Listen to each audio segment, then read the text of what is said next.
반갑습니다. 팁스틱입니다. 오늘은 제가 수동 차량 관련 영상이나 와인딩 영상에서 사용했던 시빅 SI 쿠페 모델에 대해서 이야기를 해보려고 합니다.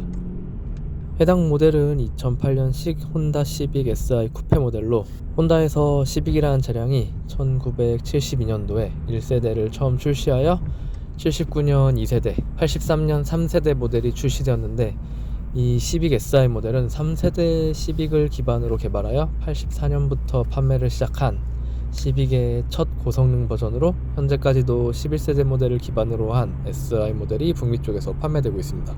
그리고 시빅의 고성능 모델은 타이발 아닌가요? 라고들 하시는데, 시빅의 최고 성능 모델은 타이발 모델이 맞고, 타이발 모델은 87년 4세대, 91년 5세대를 거쳐서 95년 6세대 모델을 베이스로 해서 97년도에 처음 만들어진 두 번째 고성능 모델로, SI보다 더욱 성능을 높인 모델이 타이발이고, 시빅이라는 차량에서는 최고 출력의 라인업이기도 합니다. 우선 외관부터 살펴보면, 이 얄쌍한 라이트 중간에 에어 인테이크 그릴이 연결되는 디자인이 해당 모델인 8세대부터 적용되어서 지금의 11세대 모델까지 이어져 오고 있고, 지금 보더라도 준수한 디자인이라는 게 제 개인적인 생각입니다.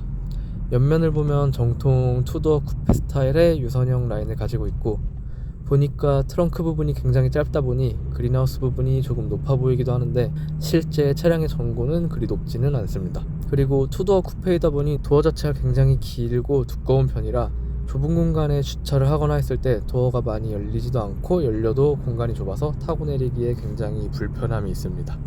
뒷모습은 굉장히 빵빵한 엉덩이를 가지고 있고, 좁은 공간에 모든 등화류를 모아놓은 디자인은 요즘 디자인 트렌드와는 조금 차이가 있는 모습입니다.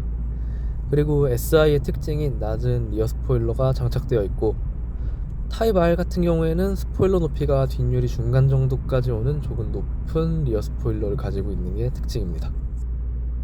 실내에 탑승하게 되면 가장 먼저 보이는 스티어링 휠은 직경이 작은 3스포크 타입의 좌측에 오디오 스위치가, 우측에 크루즈 컨트롤 관련 스위치들이 배치되어 있는데, 이 당시 시빅의 고성능 버전들인 SI와 타입 R은 수동 미션밖에 나오지 않았기 때문에 좌핸들 기준으로 오른손은 항상 기어 시프터에 잡혀 있어야 했고, 그렇기 때문에 왼손으로 스티어링 휠을 잡고 오디오 등을 조작할 수 있게 좌측에 오디오 리모컨, 그리고 속도 유지밖에 되지 않는 크루즈 컨트롤을 사용할 때에는 기어 변속을 할 필요가 없으니 오른쪽에 크루즈 컨트롤 관련 버튼들이 배치되어 있는 구성으로 되어 있는데, 이 차량을 오래 소유하고 익숙해지다 보니 요즘 차량들의 오른쪽 오디오 리모컨은 저에게는 아직까지도 생소한 느낌이 있습니다. 그리고 8, 9세대 시빅의 특징이었던 분리형 계기판으로, 아래쪽 계기판 위치에는 큼지막하게 RPM 게이지가 있고, 위쪽 별도의 계기판에 디지털 속도계가 따로 배치되어 있어서 전방 주시를 하고 있어도 시선 아래에 속도가 딱 보이는 구성을 가지고 있고, RPM이 레드존으로 가게 되면 속도계 옆에 주황불이 점등되면서 변속 타이밍을 알려주기 때문에 풀가속 중에는 시선을 따로 RPM 쪽으로 내릴 필요가 없겠습니다. 계기판이 10세대로 넘어가면서 다시 일반 계기판으로 통합되었고, 이때 계기판이 통합되며 HUD가 들어와주지 않을까 했었는데, 11세대인 현재 모델까지도 HUD는 적용하지 않은 것으로 알고 있습니다. 다음으로 파워트레인을 보면 K20G3라는 엔진으로 자연흡기 1998cc 11대1의 압축비를 사용하고 부어 스트로크 86mm의 스퀘어 엔진입니다. 7800rpm에서 197마력, 6200rpm에서 19.2토크를 내는 상당히 고회전 중심의 엔진에 6단 수동 변속기 조합으로 이루어져 있습니다. 이 VTEC 엔진이라는 게 저RPM에서는 로우캠이 밸브를 열어주고 고RPM에서는 하이캠이 밸브를 열어주는, 즉 고RPM에서 연료의 분사량을 높여서 출력을 더 내는 방식의 엔진이라고 보면 편한데, 이 하이캠이 열리는 구간이 딱 정해져 있어서 K20G3 엔진은 약 6000rpm부터 캠축이 변경되고, 흔히 VTEC이 터진다고들 하는 구간으로 진입하는데, 이때 엔진의 사운드도 더욱 공격적으로 바뀌고 마력, 토크 값도 갑자기 딱 변하는 게 느껴지죠. 운전을 정말 잘하시는 분들은 이미 탈출 가속 이전에 시프트 다운을 잘 해놓아서 RPM을 6000rpm 이상으로 올려놓고 가속을 하시기 때문에 큰 토크 곡선 변화 없이 풀가속 탈출을 하시는데, 저 같은 초보들은 이미 코너 진입부터 RPM이 떨어져 있기 때문에 탈출 가속을 하다 보면 VTEC이 딱 터지면서 토크가 확 변하게 되고, 이때 갑자기 언더가 확 심해지는 경향이 있어서 스티어링을 더 많이 감아야 할 때가 있습니다.